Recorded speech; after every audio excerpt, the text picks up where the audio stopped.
Hi, and welcome to the AAHOA Educational Experience. I'm Chip Rogers, and joining me this week, we have a special treat for you, Fred Schwartz, the president of the Asian American Hotel Owners Association.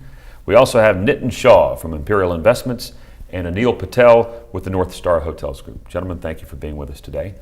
Nice. We've been doing this show now for months and months, and I almost feel ashamed that one of the first shows we didn't talk about what is AAHOA. And most members know what AAHOA is, but for our viewing audience, some who may not know what AAHOA is, I want to talk about that a little bit today as we start the show, and who better to begin with than Fred Schwartz.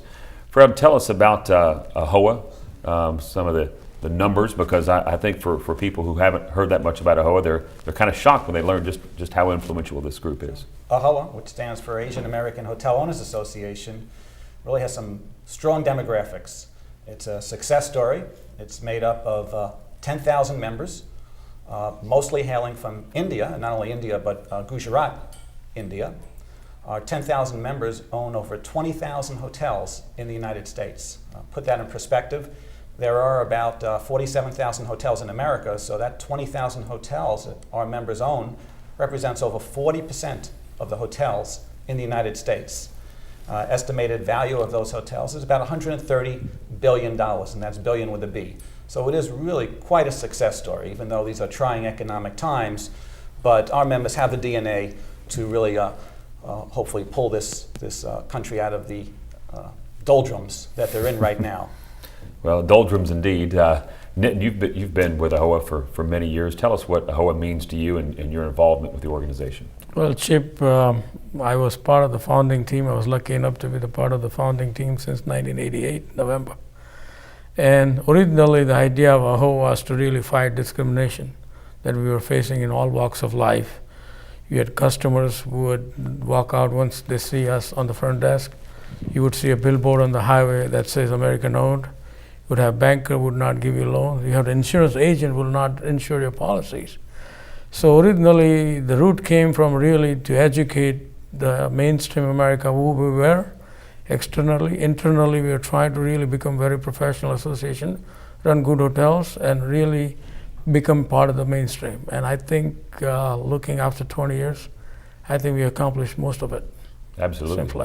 It started in 1989. And right.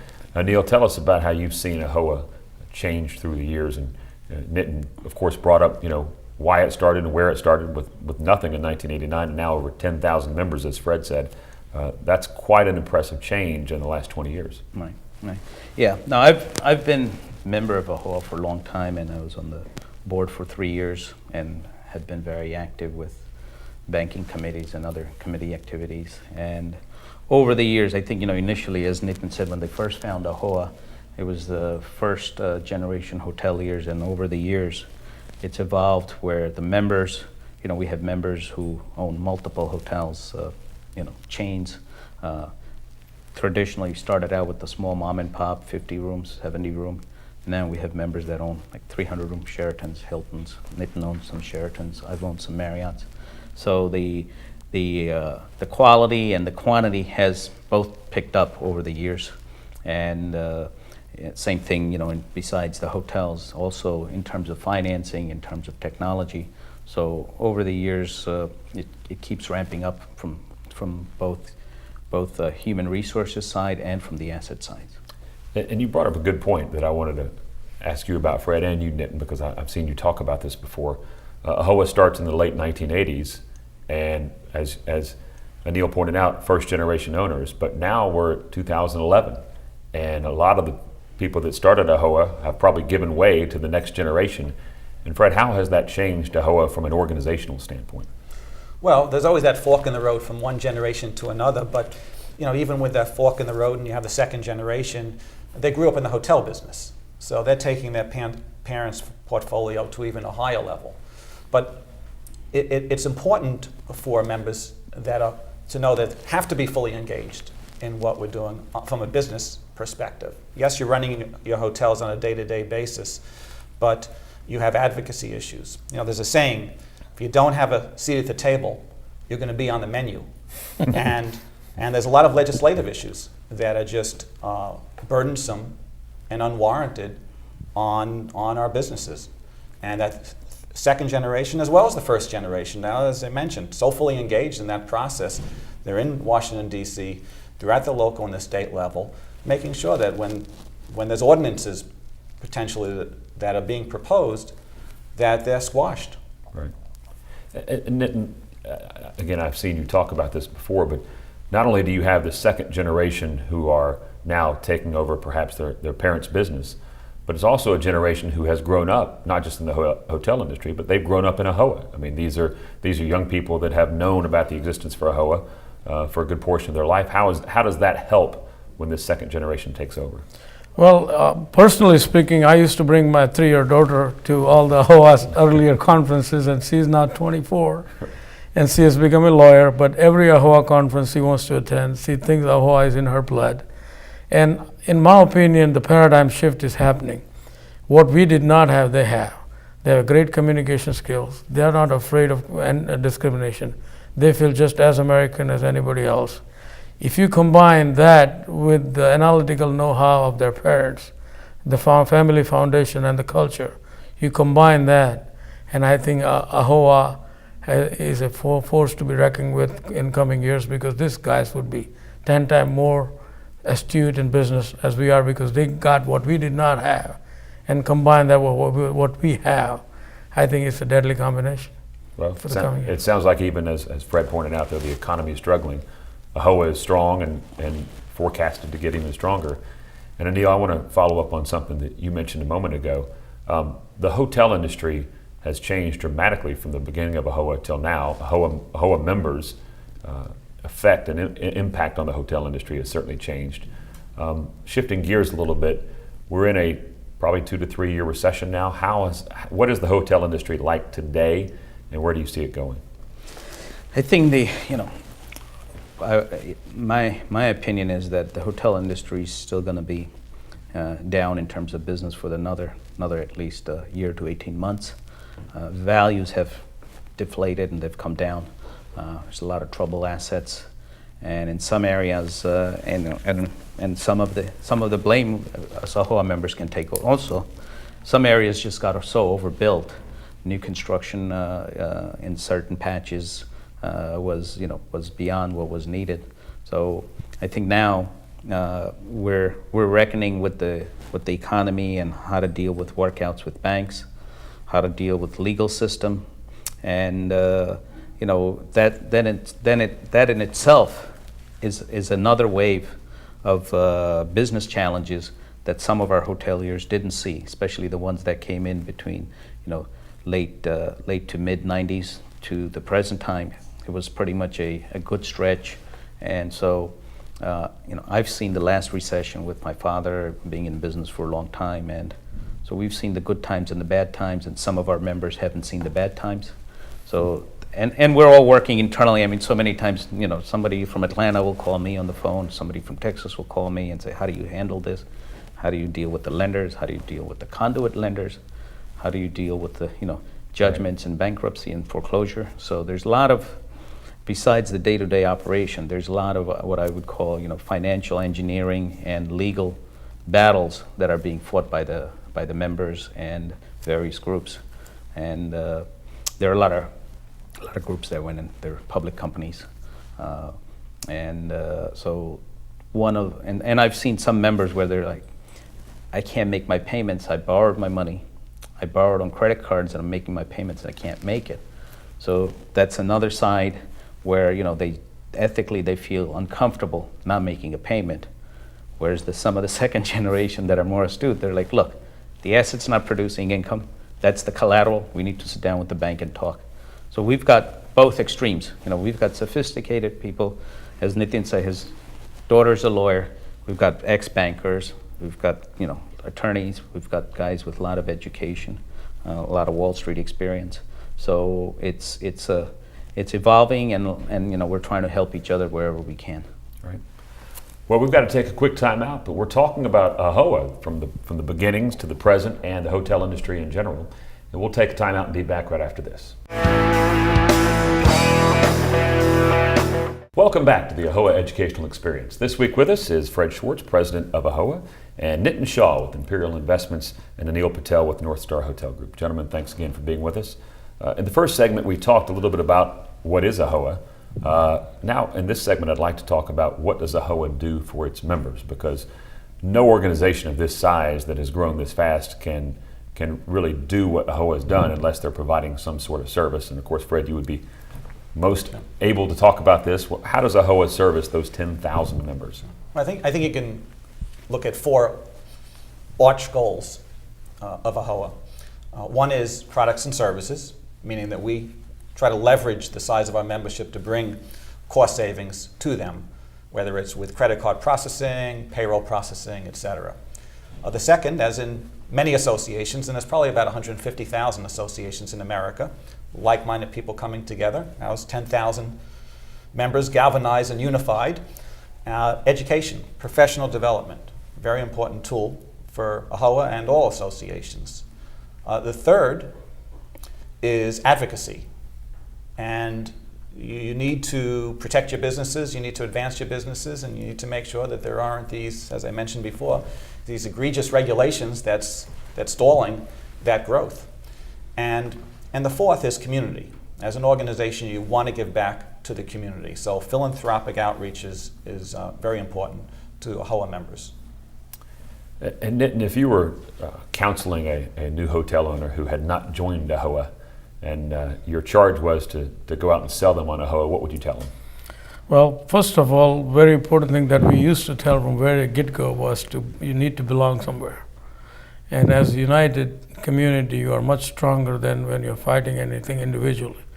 In this country where it's all democracy and squeaky wheel gets oil, you need to lobby for your cause, you need to stand up for your rights, and you need to really join together with the association like AAHOA to really have your voice heard. Otherwise, you'll be just alone, and you'll be paying high cost for it. And this is your pocketbook issue. This is not some cultural organization. This is your professional associations where your bread and butter come from. Right. So I would tell him to make sure he belongs to it, and he takes active participation in it, and really puts energy behind making this association great than what it is now. Anil, Fred talked a little bit about the education experience. What can a long-time seasoned hotel owner that's been a member of AAHOA for a long time teach the young guys or the new guys on the block about, number one, the strength of an organization, but from an education standpoint, making sure that these guys aren't making the same mistakes that other people made? Because I assume you want everybody to do well. It only strengthens the organization. Yeah. No, in terms of education, you're going to have, again, the same different levels of members. If it's a new member coming into the industry and joins AAHOA, they're going to, like we have CHA classes and continuing education classes. Then there's, when we have our regionals and annual conventions, we have sessions for instance, now loan workouts, how to deal with your franchise company, how to negotiate your franchise agreement, how to negotiate liquidated damages. So someone new to the business won't even know what liquidated damages are, or what's the level of fees you can negotiate. There are some brands where you can negotiate the royalty fees and the marketing and franchise fees and the entry fees. There are other brands that won't negotiate at all. They're pretty much fixed. So instead of somebody calling and trying to learn for themselves and still not sure if they're getting the right answer, because typically, franchise sales guys are going to say this is our standard, but they're not going to be sure if that's true or not. So by joining AAHOA and by getting the education and attending the educational seminar, they'll get 90%. Everybody doesn't get 100% of what's going on in the industry because it's constantly changing, but they'll get 90% of wherewithal in terms of what's a proper way to do it, get the education. A lot of our guys did qualify for Marriotts and Hiltons, if we go back 15 years. Today, if Nitin says, I've got a Marriott, you say, yeah, so what, no big deal. So it's evolved, and they've learned from the education and from each other. And I want to go back to Nitin just for a second, because a moment ago you talked about one of the great things about going from the first generation to the second generation is that the experience that the first generation has can be passed along to the second generation, who may have some other aspects of their life, having perhaps grown up in the United States, that benefit them as well. But how also can you take that experience from a AAHOA owner or AAHOA member who may be able to share it with other members. So it's not really just from first generation to next generation, but it's also from one AAHOA member to another AAHOA member by being part of the organization. I think AAHOA is doing a great job in terms of having a lot of opportunities. No other association that I know of does so many regional meetings, so many town hall meetings, so many educational seminars. We meet at the conferences. We meet in a session like this. So this is the best way to network with people, is to continually educate them. And more, I think they get educated. More and more they think there's a value to belong to AAHOA. They'll be more attracted to it. And I think the next generation is so educationally qualified. Once they understand the game, I think they'll be thrilled to join AAHOA, and I think benefit themselves from it, and later on pass it on to their next generation again. And Fred, Nitin brings up a great point that oftentimes people think about organizations and they may think that, well, we're going to get together, we're all going to go to Washington, D.C. one day a year, we're going to have an annual convention, and that's going to be it. But that is certainly not the AAHOA model. The AAHOA model involves regional meetings, town hall meetings, as Nitin pointed out, so that if you are a member and you want to get involved, you have great opportunity to be with other AAHOA members, learn from them, and to become part of the team, as opposed to just meeting once or twice a year. Sure. Yeah, the networking opportunities are unbelievable. And as a group, where we reach out to each other, we help each other, we talk about the issues, there's plenty of opportunity there. And of course, one of the underlying concerns that we always bring up is measure twice, cut once.